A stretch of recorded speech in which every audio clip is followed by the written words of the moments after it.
Data ndashuje mu izina rya Yesu Kristo. Mwami Yesu abagire neza, Mwami Yesu atwiteho twese kandi ubuntu bw'Imana buri kuri twebwe. Icyubahiro cy'Imana kitugote, twongeye kugaruka mu gitondo cyiza cy'umugisha. Kubw'ubuntu tugiriwe n'Imana, nta yindi mpamvu itumye dukanguka turi bazima, nta yindi mpamvu itumye tubasha kuvuga tugakanguka, akanwa kacu kabasha kuvuga, amaboko yacu abasha gukora, amaguru yacu abasha kugenda. Ibyo byose ni urukundo rw'Imana. Rero dukwiriye kuzirikana urukundo rw'Imana. Turacyari ku nsanganyamatsiko n'ubundi ivuga ku rukundo rw'Imana. Mbere yuko dusenga, reka dusome ijambo ry'Imana ryanditswe mu gitabo cy'umubwiriza igice cya 9 umurongo wa 11. Aravuga ngo, nongeye kubona munsi y'ijuru mbona yuko aho abo basiganwa abanyambaraga atari bo basiga abandi, kandi mu ntambara intwari atari zo zitsinda, ndetse abanyabwenge si bo babona ibyo kurya, abajijutse si bo bagira ubutunzi, n'abahanga si bo bafite igikundiro, ahubwo ibihe nibigwirira umuntu biba kuri bose. Amen. Turi kuvuga ku rukundo rw'Imana. Ni amagambo yanditswe n'umunyabwenge Salomo. Salomo ni umugabo wagiriwe ubuntu cyane. Ubuntu bw'Imana rero ntabwo butoranya, ahubwo ni ubuntu nyine, niko ijambo ry'Imana ritubwira. Ni ubuntu yagiriwe ubuntu. Salomo asabwa n'Imana yuko yamusaba icyo ashaka cyose.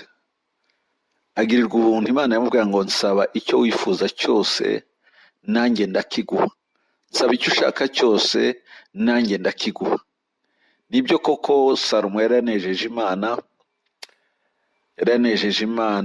Yaratanze ibitambo bishimishije. Imana iranezerwa, imusaba kugira ngo ayisabe icyo ashaka cyose.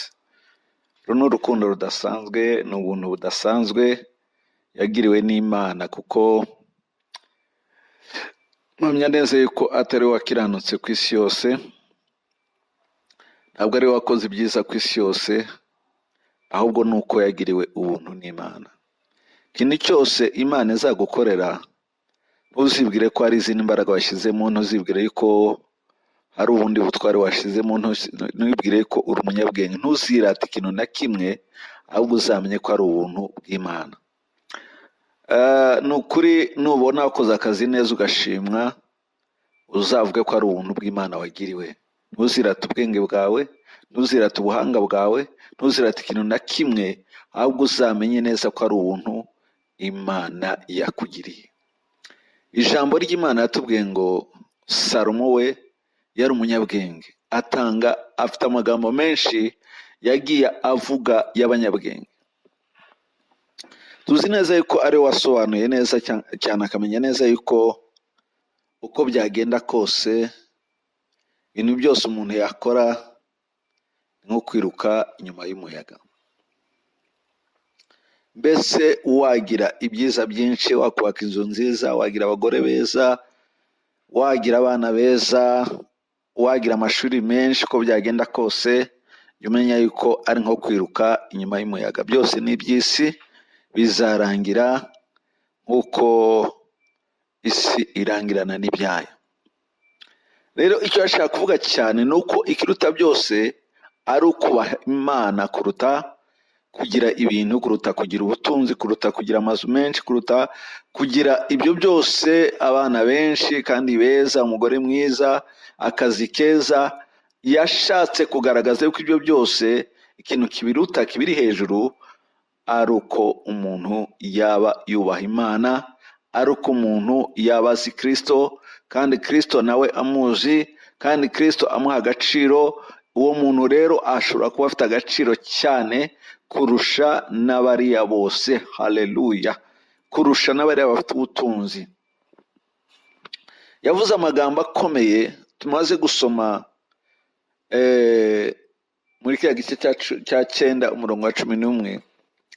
Aravuga ngo abanyembaraga si bo babasha gutsinda. Intwari ntabwo arizo zibasha kugira icyo zibona. Abahanga ntabwo ari bo baba bakire.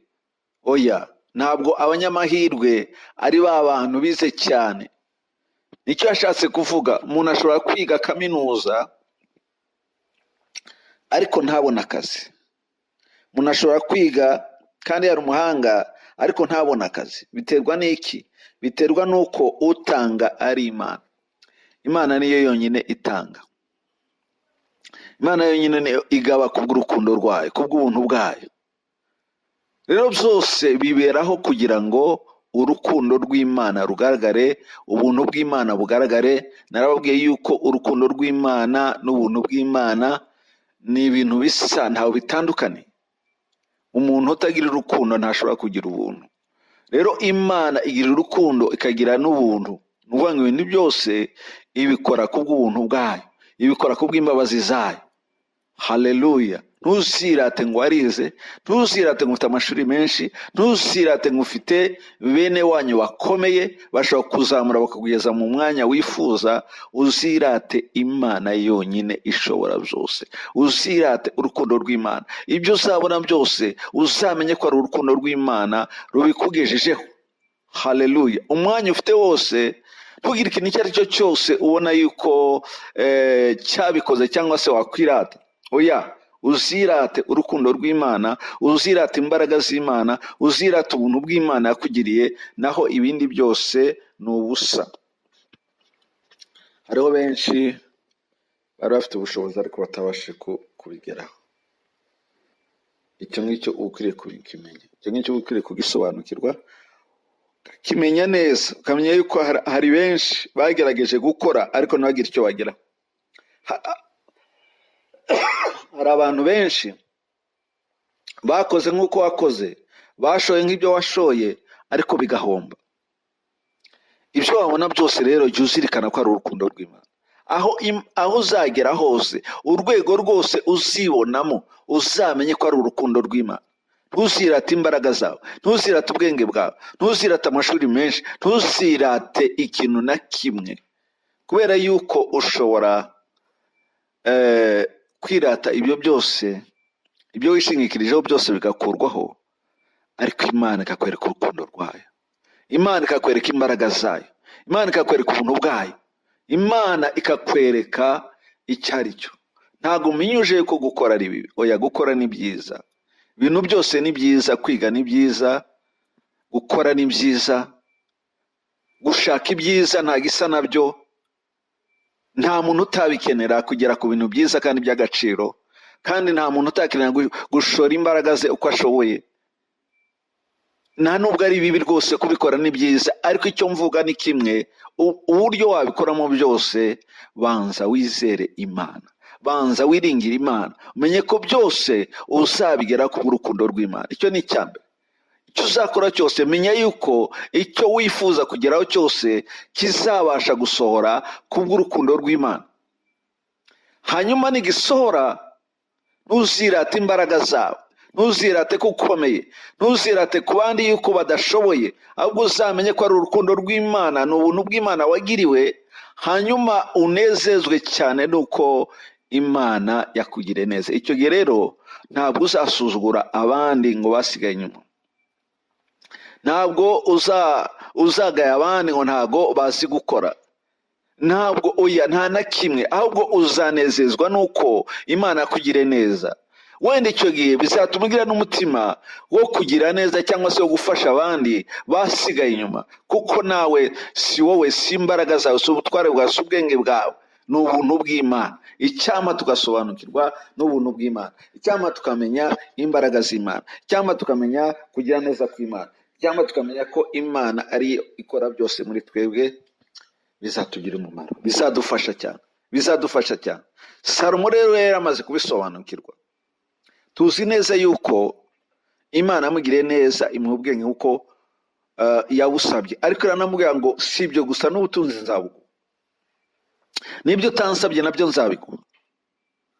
Aragenda aranezerwa, arangije arashayisha, arongora abagore benshi.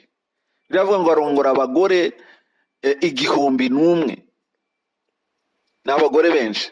Ariko ikibazo cyo kurongora abagore benshi, ahubwo abagore baramugushije kuko harimo abanyamahanga benshi, bituma ahindukirira imana z'abagore yari yarashatse, ntiyaba acyubaha Imana yo mu ijuru. Ariko kubera ubwenge Imana yari yaramuhaye, yasobanukiwe neza yuko Imana ishobora byose kandi ishobora kuguha, yashaka ikanakwaka, nubwo hari abantu benshi babishidikanyaho, ariko niko bimeze. Ishobora kuguha kandi ikakwaka ibishatse, ariko byose nta rwango rurimo, nta bugome burimo, byose ni urukundo rwayo. Yaguha n'urukundo rwayo, yakwaka n'urukundo rwayo, yakwima n'urukundo rwayo, yagukenesha n'urukundo rwayo, yatuma uw'umukire n'umutunzi ukomeye n'urukundo rw'Imana. Byose ibyo ikora bikubiye mu rukundo rw'Imana. Haleluya.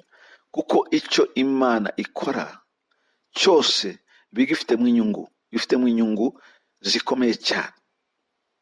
Ibyabaye kuri Yobu, Imana yari bifitemo inyungu. Yari ishaka kumuvana ku rwego rumwe ngo umugeze ku rundi. Hari ahantu yashaka kumugeza, nubwo ari umukiranutsi, ariko hari ahantu yari ataragera. Yari ataramenya yuko Imana ifite byose mu kuboko kwayo. Yibwiraga ko ari umukiranutsi, yibwiraga ko ari umuntu ushoboye, yibwiraga ko ari umunyembaraga, ariko Imana imwereka yuko ari umuntu usanzwe, yo ariyo Mana iri hejuru ya byose. Rero ni ukuvuga ngo yamukozemo umurimo. Ibyabaye kuri Yobu yari bifitemo inyungu cyane cyane ku bugingo bw'uyu mugaragu wayo Yobu. Umwami Yesu atugire neza kandi atwiteho cyane, tumenye neza yuko urukundo rw'Imana rugaragarira mu bintu byose, kandi tumenye yuko ibyacu byose twabona ari urukundo rw'Imana, ntabwo ari imbaraga zacu, si ugukiranuka kwacu, ahubwo ni ubuntu Imana itugirira, ni urukundo Imana itugirira. Twinezerwe kandi tuyishimire ibyo idukora byose ku manywa na nijoro, mu izina rya Yesu Kristo, amen. Mana, turagushimiye, uri Imana nziza, uri Imana yo kwizerwa, uri inshuti nyanshuti itabura guseka mu byago no mu makuba. Uri Uwiteka, niryo zina ryawe Yesu. Icyubahiro cyawe ntabwo uzagira umwana w'umuntu, kizahora ari icyawe iteka ryose. Imbaraga zawe zigaragara, ubutware bwawe bugaragara, imirimo yawe igaragare, mu izina rya Yesu Kristo. Dore kukwiringira, dore kukwizera, dore kukugira uwa mbere. Haleluya. Mekelebo drolegre viskelebo ne chanto la viegre alando la bin andoske la fiskelebo ando la viegre reshaine mando la sokere bene shaine. Ndasabira abantu bose bakumenye guca bugufi, bakamenya kuri Imana, bakamenya ko ari wowe ushobora kuyobora ubuzima bw'abantu bose, ari ubasha kuyobora le bene scala viegre reshaine gonde scala vendosile bene shaine, no kugenza umuntu wawe uko ushaka, uko wifuza, kandi ibyo byose bikubiye mu rukundo rwawe. Reka tubimenye, reka tubisobanukirwe mu izina rya Yesu Kristo. Tubimenye, tubisobanukirwe, tumenye kuri Imana igira neza, tumenye kuri Imana ishobora byose, tumenye kuri Imana yo kwizerwa. Dusabye amahoro ya kuganza muri twe, dusabye amahoro ya kuganza muri twe, dusabye amahoro ya gukorera muri twe, mu izina rya Yesu Kristo. Amahoro ya nakoreye muri twe, imbaraga zawe zikoreye muri twe, ubwiza bwawe butugote, ugendane natwe. Halonkerebe landosile beneshane, ude kukubaha, ude gukora ibyo ushaka, ude gukora ibyo ushima. Mu bihe nk'ibi ngibi Data wa twese uri mu ijuru, ndatsinda imbaraga zose z'umwanzi, ndatsinda imbaraga zose za Satani, ndatsinda imbaraga zose z'abadayimoni, mu izina rya Yesu Kristo. Gukora kwa no gukiranuka kwa Imana bibashe kugaragara. Uri Imana nziza, uri Imana nziza, uri Imana nziza.